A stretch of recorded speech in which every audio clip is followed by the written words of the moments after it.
Padre, gracias por permitirnos adorarte. Tú eres muy bueno, Señor. En tu infinita misericordia hemos sentido tu presencia, Señor, en medio de los cánticos. Hemos podido acercarnos al trono de la gracia, a ofrecerte adoración. Y Padre, también queremos, Señor, ser confrontados por tu palabra, que nos hables.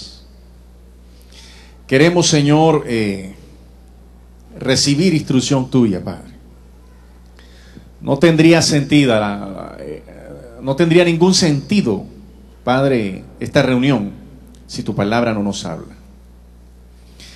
Conociendo mis limitaciones, por eso pido que tu Santo Espíritu me asista y que sea tu palabra, Señor, siendo rema para nuestro corazón.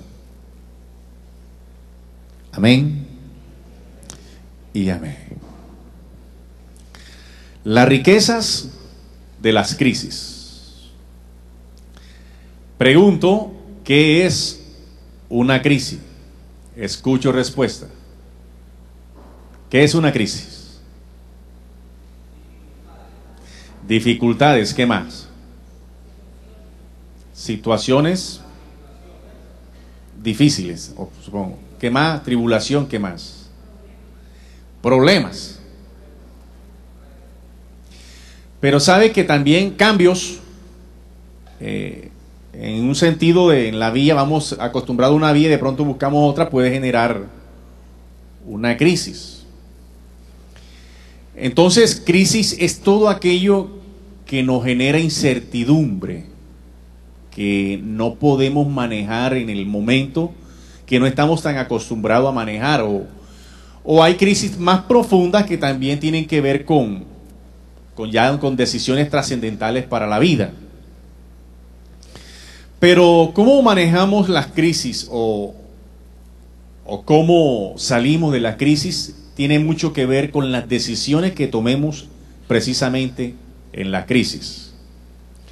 Entonces hoy vamos a mirar un texto de las Sagradas Escrituras y vamos a sacar unas aplicaciones concerniente al manejo de las crisis y qué riqueza puede haber en una crisis.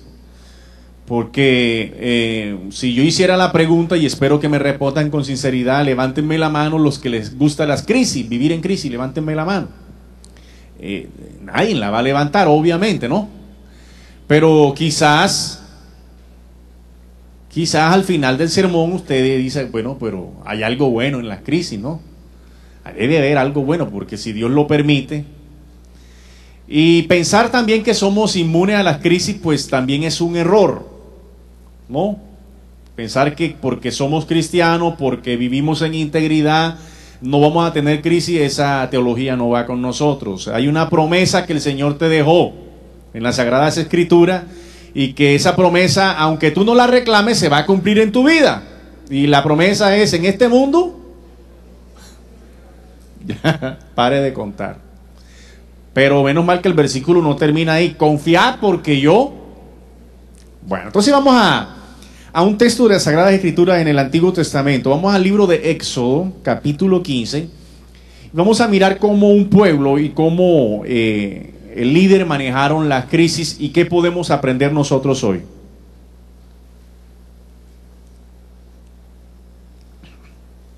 Libro de Éxodo, capítulo 15, del versículo 22 al versículo 27.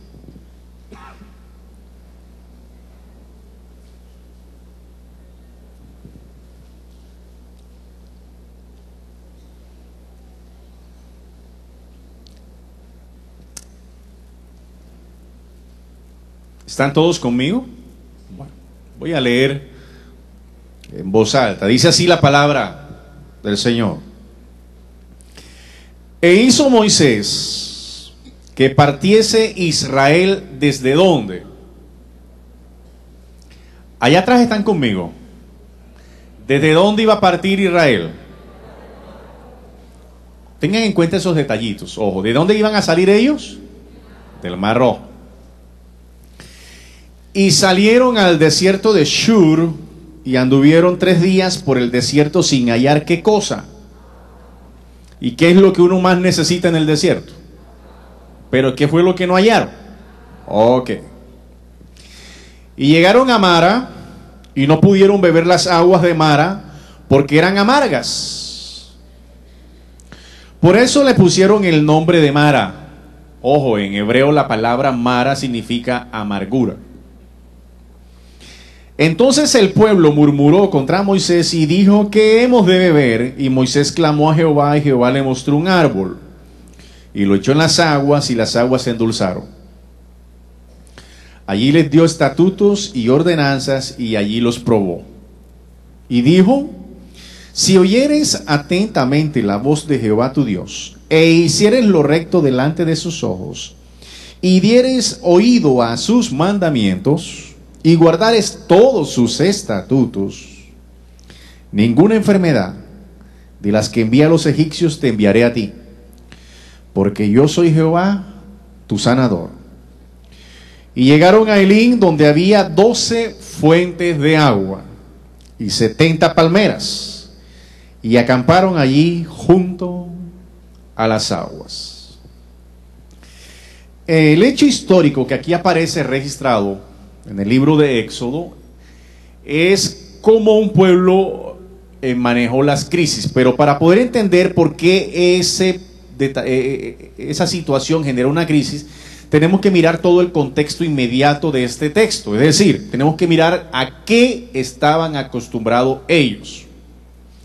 Si usted devuelve las páginas un poquito, desde el capítulo 12, usted va a encontrar que el pueblo de Israel estaba acostumbrado a ver un Dios poderoso, milagroso, que siempre actuaba a favor de ellos. En el capítulo 12, después de las plagas, después que Dios interviene con plagas y que mata a los primogénitos de Egipto, por fin ellos salen de Egipto, donde llevaban mucho tiempo cautivo, recibiendo vituperio y vejaciones. Y Dios levanta a Moisés, los rescata y salen de Egipto por el desierto para llegar a la tierra prometida. Pero ellos salen de Egipto con las manos llenas. O no sé si usted se ha dado cuenta que hay un detalle que el Señor los manda a pedirle cosas y los egipcios le dieron tesoros, joyas, es decir, como dice uno aquí en la costa, salieron con la tula. Este Dios que nosotros tenemos tiene la tula porque salieron bien. Y en el capítulo 13, como si fuera poco, el Señor los estaba consintiendo, porque en el día les coloca una nube y en la noche les coloca una columna de fuego. Como si fuera poco, cruzan el Mar Rojo y los egipcios, representados en Faraón y su ejército, quieren volverlos a conquistar, y ellos atraviesan, y en un momento también el mar se traga de una manera milagrosa al ejército de Faraón. Es decir, en el disco duro del pueblo de Israel, en el chip que ellos tenían aquí, solamente conocían al Dios milagroso, al Dios que los defendía, al Dios que les daba todo. No conocían otra faceta de Dios. Por eso cuando ellos llegan al desierto de Shur y no encuentran agua, su reacción primero fue murmurar. Porque no conocían al Dios que los podía probar. No conocían al Dios que los podía meter en una crisis. Bueno, aquí tengo que hacer claridad enseguida. Yo hablo de la palabra crisis, entiéndalo algunos como desierto o situación difícil, pero a mí no me gusta el término que utilizan quizás otros predicadores, lo respeto, obviamente, o otros teólogos, que estás atravesando un desierto, porque en el desierto todo no es malo. Por ejemplo, mire, el pueblo de Dios en el desierto, Dios le daba todo, es más, la ropa no se les envejecía, hasta crecía la ropa con ellos. Ay, sí, es así, yo quiero vivir en el desierto. Querían carne, les enviaban codorniz. Querían algo más sabroso, maná. Entonces, si eso es vivir en el desierto, ay, que venga el desierto. Pero no, yo me refiero es a la crisis en sí. Ahora, tampoco hablo de desierto como, o crisis como aquellas situaciones que son generadas por nosotros mismos. No, lo que pasa es que yo estoy atravesando un desierto, el Señor me está pasando por un desierto. ¿No será que estás pagando consecuencias de una vida que no debiste, unas decisiones que no debiste tomar?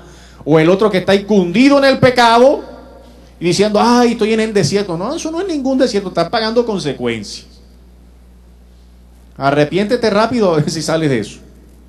¿Me entiendes? Entonces, a veces yo tengo problemas con esa palabra, por eso yo prefiero hablar de crisis. Entonces, lo primero que hay que entender es que las crisis llegan cuando uno menos las espera.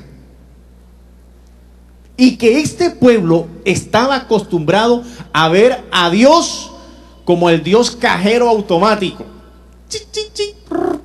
Salía todo lo que ellos querían. No estaban acostumbrados a ver un Dios que los probaba. Por eso la crisis se acentúa más. Y lo que puedo yo extraer del texto es que nadie está completamente preparado para enfrentar una crisis, sino que Dios, en su infinita gracia, con aquellos que buscan su rostro en el momento de la crisis, los capacita para seguir la crisis, para afrontarla, para atravesarla. Pero que alguien esté completamente preparado antes de una crisis no existe. ¿Quién de los que está aquí puede decir ya estoy, que venga lo que sea? Nadie.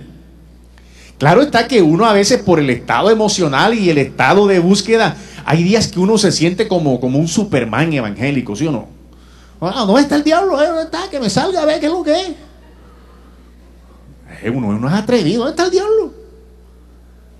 Hay días que uno es un Superman, pero hay días que uno es un simple man.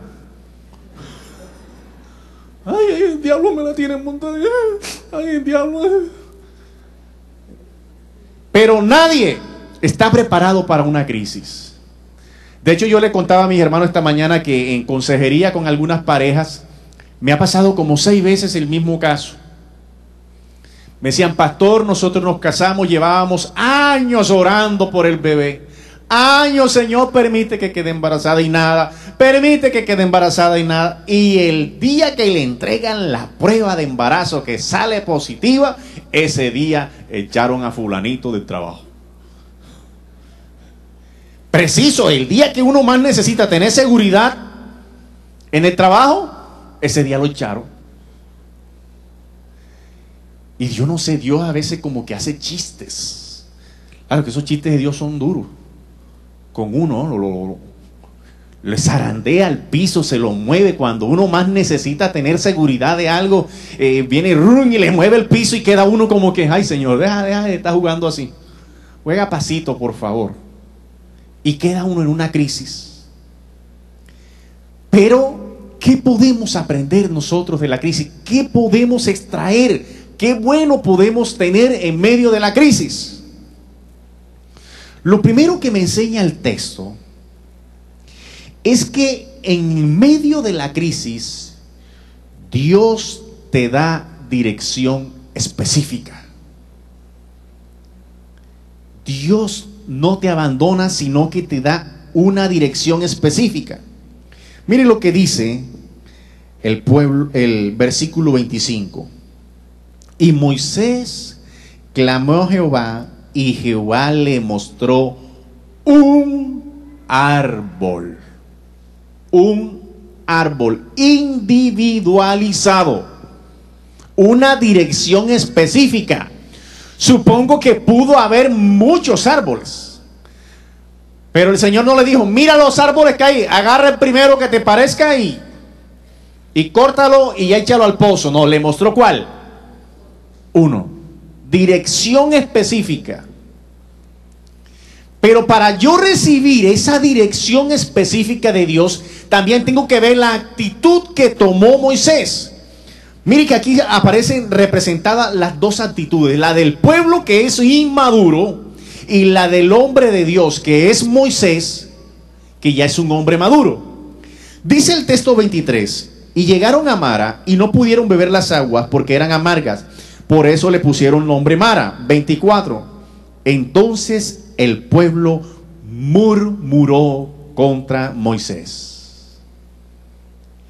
Y esa es una característica de los inmaduros, que en medio de la crisis lo único que saben hacer es murmurar y buscar culpable en otras personas. Pero es que yo estoy así por fulanito, yo estoy así por sutanito, yo estoy así por no sé quién. Es más, algunos hasta le echan culpa. No, pasa que yo traigo un pecado generacional. Eso no existe. Un día se los voy a demostrar en la Biblia. Esas maldiciones generacionales no existen para el cristiano. Eso cogió una vez vuelo, esa teología popular, pero eso en la Biblia no existe. Sáquese eso de la cabeza. Todos los que estamos nacidos en Cristo somos criaturas nuevas. ¿Oyó? Y ya el Señor borró todas nuestras rebeliones, todos nuestros pecados, todas nuestras maldiciones. Pero no falta el que diga, no, lo que pasa es que yo estoy así porque mi abuela era no sé qué. Siempre buscamos culpables en otras personas. Y el blanco perfecto para culparlo de mi situación es el líder. Llámese, ni lo voy a mirar, Moisés. Moisés, tú nos metiste en esto. Moisés, tú hiciste esto. Moisés, murmuraron contra Moisés. Esa es una cualidad de los inmaduros. Y cuando tú en medio de la crisis se te das por murmurar y no buscar la solución, agárrese porque esa crisis va para largo. Pero mire la actitud del hombre de Dios. ¿Qué dice el texto? Y Moisés, ¿qué hizo? Clamó al Señor. Mientras ellos murmuraban por la misma crisis, la misma crisis no generó sino una vida de oración, una vida de búsqueda en Moisés. Así que si tú quieres tener esa dirección específica, tienes que entrar en el secreto de la oración.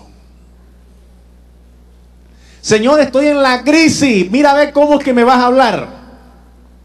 No es posible. Es solo en el secreto, en el santuario, en la oración que tú vas a poder recibir esa dirección específica. Y luego que recibes esa dirección específica, no te puedes quedar solamente con la dirección, sino que tienes que actuar en esa dirección. Mire que el Señor tenía el poder para arrancar ese árbol con un rayo y meterlo en el pozo y volver las aguas dulces. Pero lo hizo. ¿Sabe una cosa? Dios no va a hacer por ti lo que a ti te corresponde hacer. Dios no va a actuar por ti lo que a ti te corresponde actuar. Señor, ahí viene ese carro para encima de mí, quítalo. No te apartes. Ese muchacho, Señor, no me conviene, pero es que es tan bonito, quítamelo. No te salgas corriendo. Esa muchacha, huye. ¿Qué dice la palabra? La palabra dice enfréntalo. Dice clama ahí y resístelo. ¿Qué dice? Y huir, ¿qué es huir? ¿Qué significa huir? Corre. Así que cuando Dios da una dirección específica, lo mínimo que espera es que tú te muevas en esa dirección. Pero esa dirección no la vas a poder recibir si no es en el secreto del Señor. Si no es humillándote, buscando su rostro. Posiblemente había un bosque, había muchos árboles, mostró uno solo, a ellos les tocó con sed y todo. No fue que primero tomaron agua y después fueron a cortar el árbol. Con sed, con fatiga, les tocó cortar el árbol, tirárselo al hombro y llevarlo y meterlo en el pozo. Oiga, bien difícil, ¿no?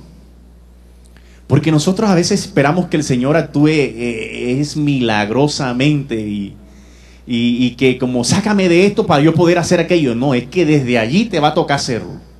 Desde allí de donde estás metido te va a tocar hacerlo. ¿Qué otra cosa podría yo aprender en medio de la crisis? No solamente Dios me da una dirección específica, también me da condiciones precisas.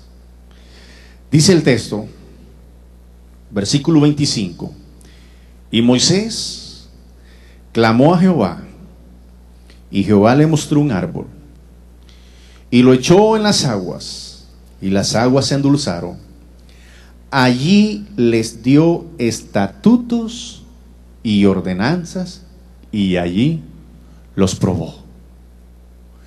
Siempre, escuche bien, siempre que Dios te da dirección específica, te da condiciones específicas. Nótese que el texto está escrito en Éxodo 15 y solo hasta Éxodo 20 es cuando aparecen los mandamientos. Y entonces, ¿cómo se los dio? Al corazón, a oídas. Nadie puede decir que Dios no le había dado ya condición, solo que en Éxodo 20 quedan registrados.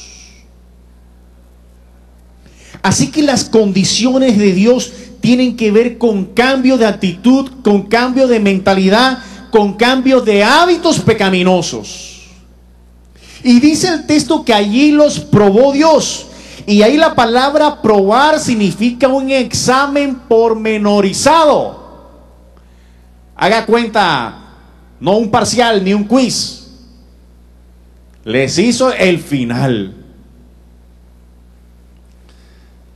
Y sabe una cosa, que Dios nos prueba cada rato. Él es soberano. Y a Él nadie le puede decir cuándo me puede probar o cuándo estoy yo preparado, cuándo no.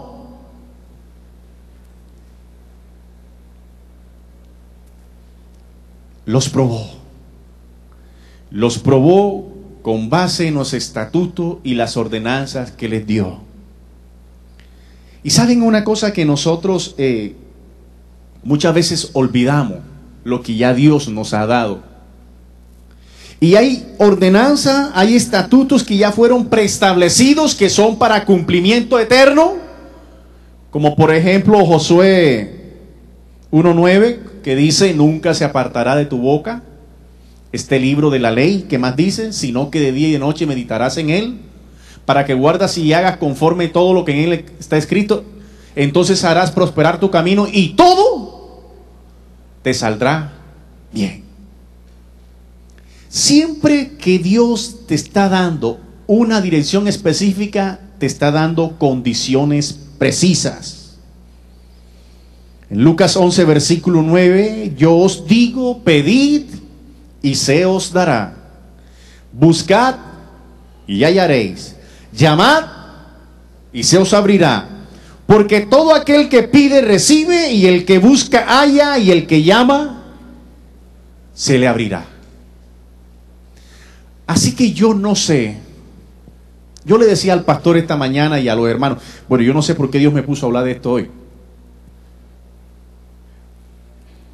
Todavía yo no conozco la crisis de ninguno. Espero que no estén. Y si van a caer la otra semana en una crisis, no vaya a decir ahora que es que el pastor vino y nos saló. Eso es problema entre usted y Dios. Yo no soy profeta ni hijo de profeta. Pero lo que sí sé es que Dios te quiere decir que hay una dirección específica y hay unas condiciones precisas que tienes que cumplir para salir de esas crisis. Y mire que el mismo pueblo se le dijo: si tú cumples esto, versículo, vamos todos al versículo 26. Si oyeres atentamente la voz de Jehová tu Dios, e hicieres lo recto delante de sus ojos, y dieres oído a sus mandamientos, y guardares sus estatutos, ninguna enfermedad de la que envié a los egipcios te enviaré. Es decir, que esas mismas enfermedades, esas mismas plagas que le cayeron a los egipcios, nosotros también nos pueden caer. Sí, dice el Señor aquí. Pero si tú guardas todos mis mandamientos y prestas atención, ninguna de esas enfermedades va a caer sobre ti. Y dice: porque yo soy Jehová, tu sanador. Las condiciones que Dios da a una persona para que salga de la crisis tienen que ver con el carácter y la santidad de esa persona. Y muchas personas, quizás hoy, yo no conozco caso específico, pero puedo pensar que estás atravesando una crisis. Y que en el momento que estás escuchando este sermón, Dios te está hablando y te está mostrando cosas que ya te había dicho que tienes que cambiar. Pero que uno se hace el loco. Que uno... Ahora, no es necesariamente que tengas que cambiar hábitos pecaminosos, sino cambiar a veces de dirección, no cosas malas. O cambiar de prioridades.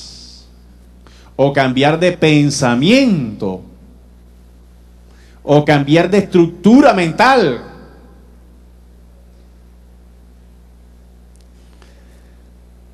Si no cumplen las condiciones de Dios, nada bueno puede salir de una crisis, sino antes pronunciarse más. Aquí quisiera tratar un punto también que siempre me han preguntado en algunas iglesias: pastor, pero si yo estoy viviendo en santidad, estoy viviendo en integridad, me esfuerzo por hacer la obra del Señor y no me va bien. En cambio conozco otros que, ay Dios mío, y les va bien. La respuesta, aunque es cruda, hay que darla. Y está en Hebreos capítulo 12, versículo 5 en adelante. Y habéis ya olvidado, Hebreos 12, 5.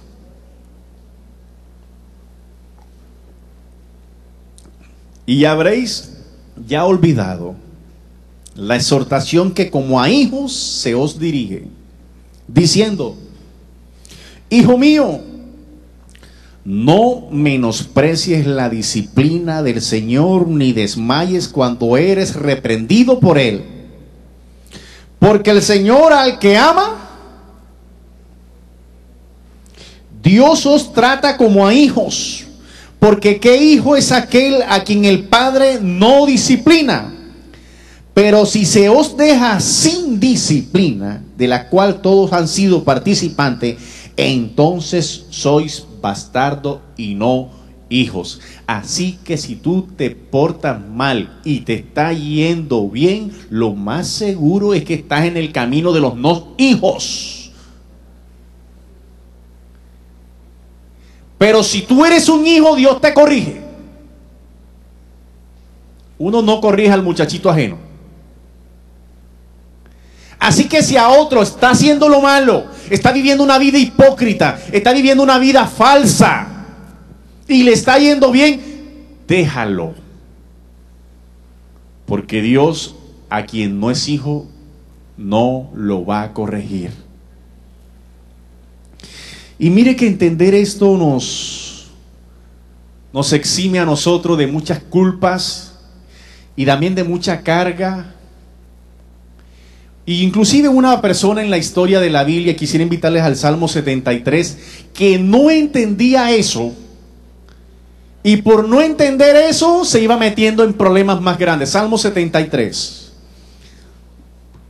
Y quisiera hablarles de Asaf. Asaf, el gran adorador, un hombre de integridad. Mire lo que dice en el versículo 2. Voy a leerlo en la Nueva Versión Internacional porque quizás es un poquito más claro. Dice: yo estuve a punto de caer. Cuando uno lee que estuvo a punto de caer, uno dice fue que se le presentó una tentación o algo así, ¿sí o no? O sea, el hombre estaba a punto de caer, pero ahí mismo dice ¿por qué? Y poco me faltó para que resbalara. Pero ¿por qué ibas a resbalar? ¿Por qué ibas a caer, Asaf? Versículo 3. Sentí envidia de los arrogantes. Vea qué cosa. Es decir, que él mismo se estaba creando el problema, la crisis. ¿Qué lo generó en él? Envidia de los arrogantes. Al ver la prosperidad de esos malvados. Entonces yo me imagino a Asaf allá orando: Señor, yo ofrezco sacrificio, compongo canciones, vivo en integridad, te soy fiel, y me va mal. Se me embolata a veces la comidita. En cambio, conozco sacerdotes falsos o que viven una vida pagana, una vida doble e hipócrita, y les va bien, son prósperos. Y dice él: sentí envidia, y eso casi lo hace caer. Mire la falsa conclusión a la que llegó él en un momento de confusión. Versículo 13, mire lo que dice: en verdad, ¿de qué me sirve mantener mi corazón limpio y mis manos lavadas en la inocencia? O sea, ¿para qué me ha servido vivir en integridad si tú no me has bendecido? ¿Para qué me ha servido vivir con los valores cristianos? ¿Para qué me ha servido levantar a mis hijos en la formación cristocéntrica? ¿Para qué me ha servido vivir una vida transparente delante de ti? Si lo que te estoy pidiendo, lo que anhelo, no lo tengo. Y ese otro de la esquina que es ese sí tiene. Pero el mismo Asaf en el versículo 17 da la respuesta. Hasta que entré, ¿en dónde? En el santuario de Dios. Es decir, que esas conclusiones que estaba sacando Asaf no las había consultado en el secreto de Dios. Y por eso cuando uno no está en el secreto de la oración, en el secreto de Dios, fácilmente puede dañar su corazón con envidia por la prosperidad de otros. Pero dice Asaf, versículo 17, hasta que entré en el santuario de Dios, allí comprendí cuál será el destino de los malvados. Y en el versículo 21, mire cómo se trata el mismo. Se llenó de amargura mi alma, y mi corazón sentía punzadas. Y el versículo 22, tan torpe era yo. ¿Cómo se trata el mismo? ¿Cómo se trata? Torpe. Es decir, yo, escuche bien, yo comparar mi integridad e igualarla por la prosperidad de uno no íntegro, ¿eso es una qué? No los escuche bien, ¿es una qué? Ay, hermano, no le diga torpe. Aquí lo dice. ¿Y sabe qué es lo peor? La palabra que sigue. Era como una qué. No le diga bestia. Ay, mismo se dice. torpe y bestia. Actuaba como una bestia. ¿Por qué? Porque no estaba en el secreto de Dios, en el secreto de la oración. Y es que cuando el Señor no llena los vacíos que solamente puede llenar Él en el secreto de la oración, uno empieza a llenar esos vacíos con mirar y envidiar lo que otros tienen. Y es cuando uno empieza a compararse. Señor, yo llevo 20 años sirviéndote en el ministerio y no tengo nada, y no tengo esto, no tengo lo otro, y fulanito, que es un bandido, ese ya tiene todo. ¿Qué es eso según la Biblia? Ay, ahora ninguno sabe. Dígalo en voz alta. Envidia, ¿qué más? Pero dígalo, mis hermanos. Bueno, entonces dígaselo al que está al lado para que por lo menos él le escuche. ¿Qué es eso? Y pensar así es pensar como una. No le diga así, ojo con eso. No lo insulte.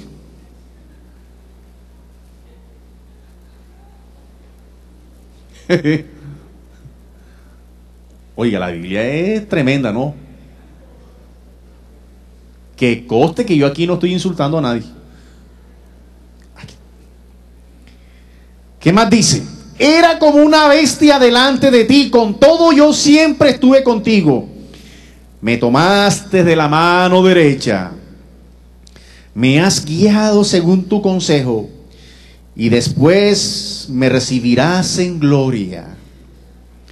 Y ahí vienen esos versículos que tanto nos gusta a nosotros. ¿A quién tengo yo en los cielos? Sino a quién. Y fuera de ti. Mire, este versículo no se puede leer así. Y fuera de ti. No, esto aquí hay que leerlo es con... ¿Me entiende? Y fuera de ti. Es que no hay nada más fuera de él. ¿Qué dice? Nada. Deseo en dónde. Se enloqueció el pastor Guevara que está gritando. No, sino que esto a mí me da una emoción. Podrán desfallecer mi cuerpo y mi espíritu, pero Dios fortalece mi corazón. Él es mi ¿qué? Herencia eterna. Aleluya. Él es mi herencia eterna. Pero cuando yo estoy fuera del secreto de la oración, de la presencia, del santuario de Dios, puedo generar crisis que aún no existen. Hay veces que la crisis es tan profundo que para lo único que sirve la crisis es para demostrarte que no estás en crisis. ¿Sí me hago entender? Es contradictorio. La crisis es tan profunda y es tan confrontadora que para lo único que sirve para demostrarte es que no estás en crisis. Porque si Cristo está contigo y el Señor es tu sustentador, fuera de Él, nada deseo.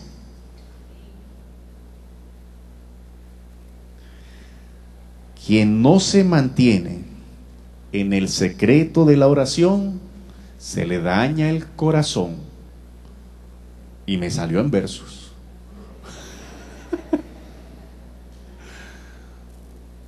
Quien no se mantiene en el secreto de la oración, se le daña el corazón. Lo último que me enseña el texto es que en medio de la crisis yo también recibo soluciones gozosas. Dice allí el texto, versículo 27. Después que endulzó las aguas y llegaron a Elín, donde había no una, ni dos, ni tres, ni cuatro, sino ¿cuántas? 12 fuentes de agua. Ellos necesitaban una. Ahora el Dios del cielo les endulza y luego los lleva a una donde hay 12. Y como dice uno, la encima, o como diríamos aquí en Cartagena, la ñapa, son 70 palmeras que te den sombra. Y acamparon allí junto a las aguas. Claro está que el versículo 27, sin leer todo lo de atrás, es sabroso, ¿no? Uy, sabroso, este versículo es para mí. Sí, pero mira todo lo que... Acamparon allí junto a las aguas. Cuando Dios te permite atravesar por las crisis, te va a dar dirección, te va a dar condición y te va a dar solución. Pero eso está íntimamente ligado a que cumplas las condiciones que Él te dio.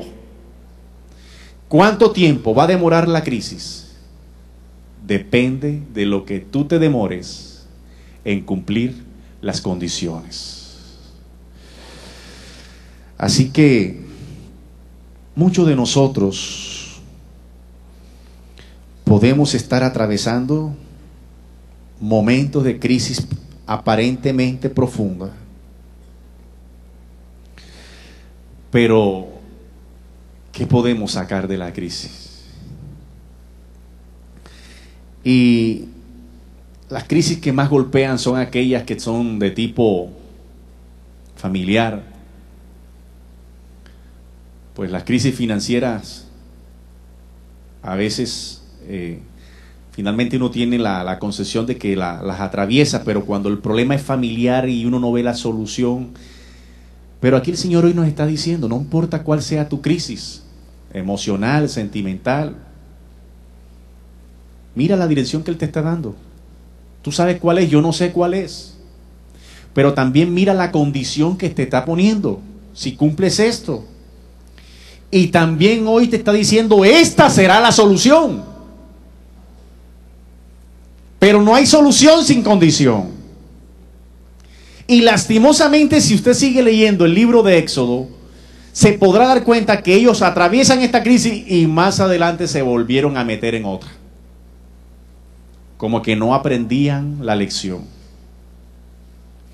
Hace muchos años atrás, un gran siervo de Dios me dio un consejo que me ha servido mucho, aunque yo no lo haya cumplido en su totalidad, pero ojalá pudiera cumplirlo. Me dijo: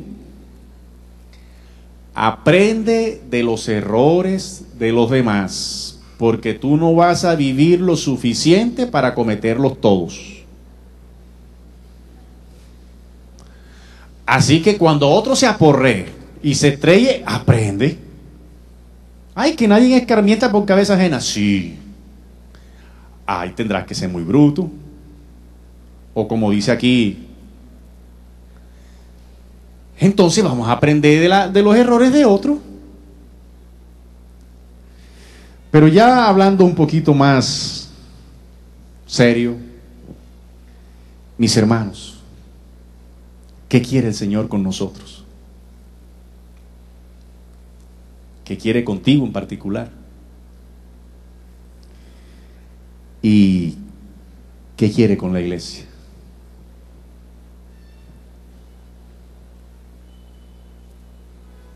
Saque usted sus conclusiones, incline su rostro.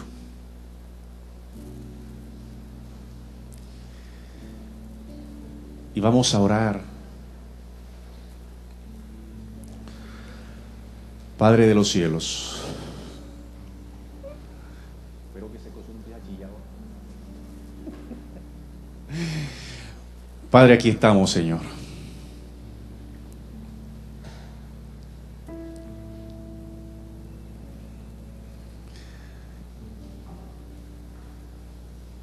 Estamos delante de ti, Señor, reconociendo que las crisis hacen parte de la universidad, de las materias de todo cristiano. Y que una crisis bien canalizada en el secreto de la oración, con la presencia de tu Santo Espíritu, me llevará a soluciones gozosas. Tenemos que reconocer que nuestro carácter muchas veces no ha ayudado a superar la crisis. Y generalmente hemos buscado culpables en otras personas. Hemos buscado desplazar mi responsabilidad para atribuírsela a otras personas.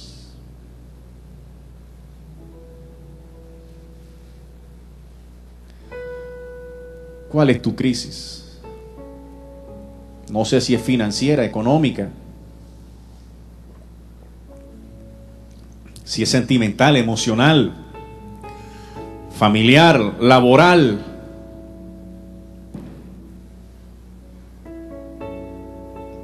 Si es producto de malas decisiones y de hábitos pecaminosos, es hora que te arrepientas de lo que estás haciendo y confieses tu pecado. Pero si es producto de la enseñanza pedagógica de nuestro Creador, pues deja que el mismo pedagogo te guíe, te muestre la dirección específica, las condiciones precisas, y te muestre las soluciones permanentes que tiene para tu vida.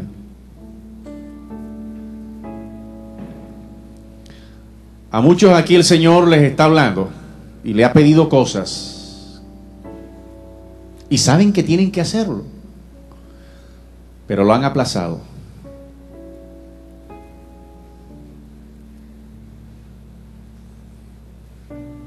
¿Hasta cuándo vivirás en la crisis?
Y entreguemos este momento, estas crisis, estas dificultades en manos de Él.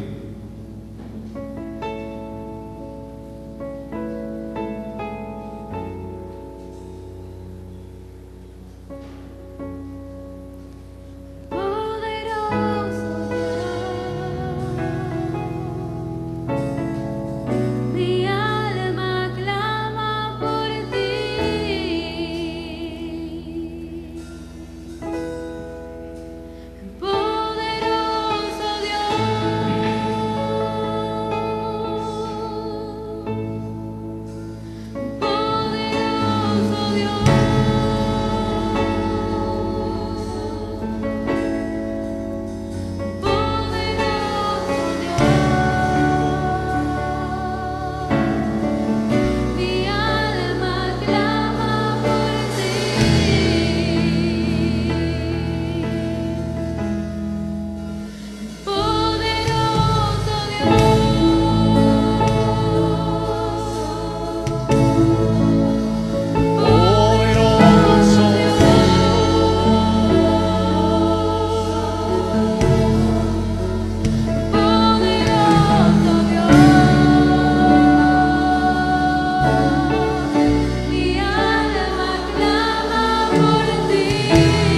Levanta tu voz y díselo al Rey. Poderoso Dios, poderoso Dios.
Padre, en esos momentos te pido que traigas soluciones permanentes, Señor, a aquellas personas que están en crisis financiera y crisis económica, pero que esa solución venga acompañada de una dirección y una condición, Señor.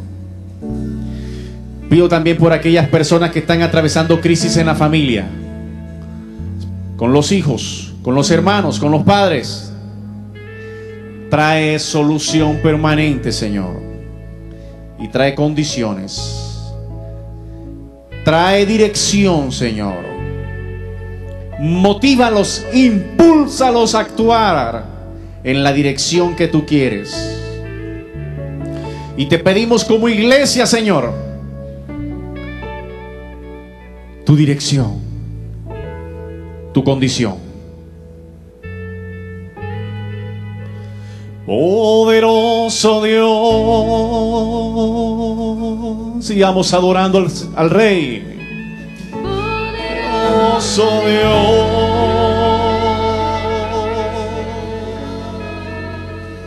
poderoso Dios, mi alma clama por ti.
Porque podrá desfallecer mi cuerpo,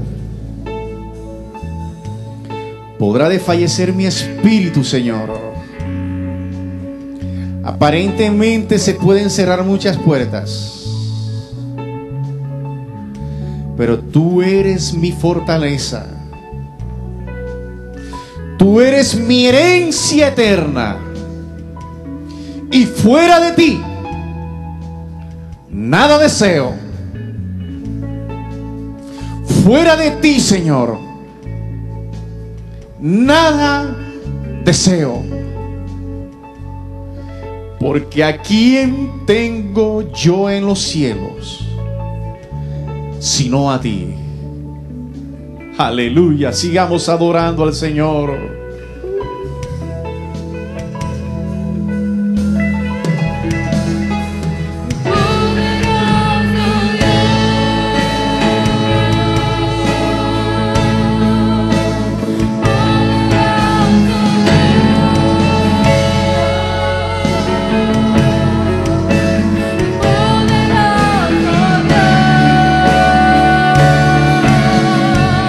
Mi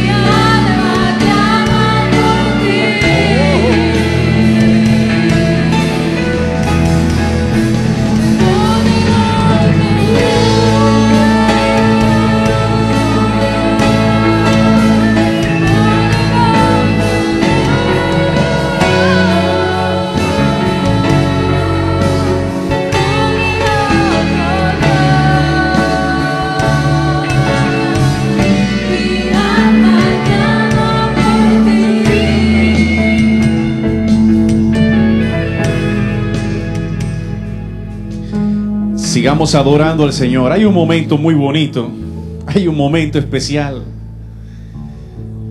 ¿Qué tal si seguimos adorando al Señor en estos momentos y le entregamos toda esa carga, toda la incertidumbre que tengamos?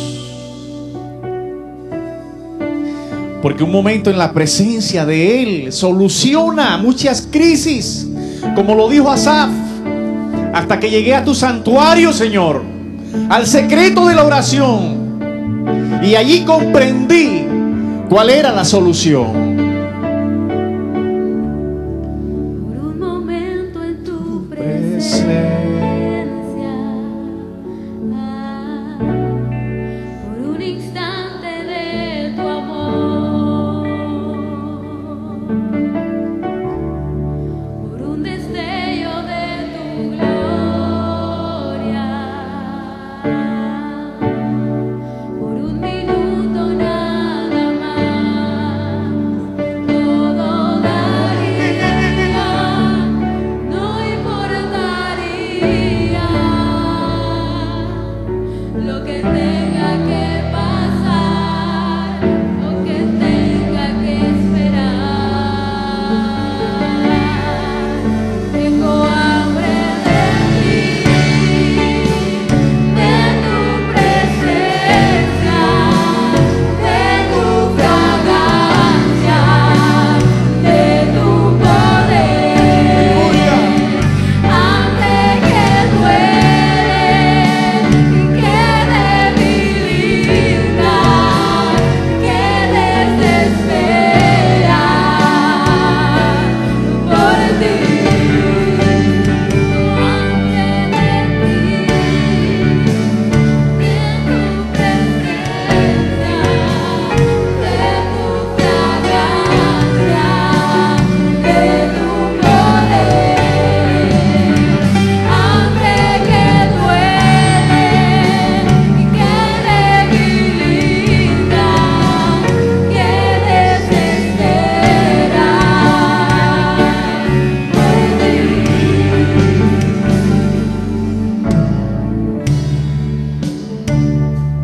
Te adoramos, Señor, porque en tu presencia, Señor, se llenan todos los vacíos. En tu presencia, Señor, encontramos respuesta a todos nuestros interrogantes, Señor. En tu presencia, oh Rey, se solucionan las crisis. En tu presencia, Señor, me muestras la dirección que debo tomar.